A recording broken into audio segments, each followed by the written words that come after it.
In this assignment, you're going to export different types of static images. The reason to export different types, you might be doing a PowerPoint presentation, you want one type of image in there, you might be creating a Word document with a different type or size of image, different resolution. Your web map may be different because it's going to be broadcast through the web, and we know browsers don't look at as higher resolution, and also the time for loading.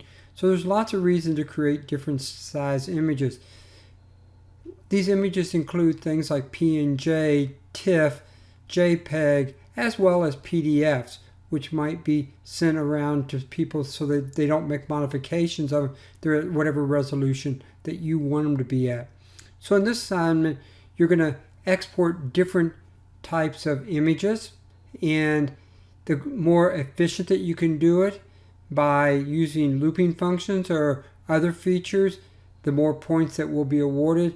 So in the assignment, we have given you what resolution and what file types we want the images to be, and we're leaving it up to you to use your ingenuity on how to create these.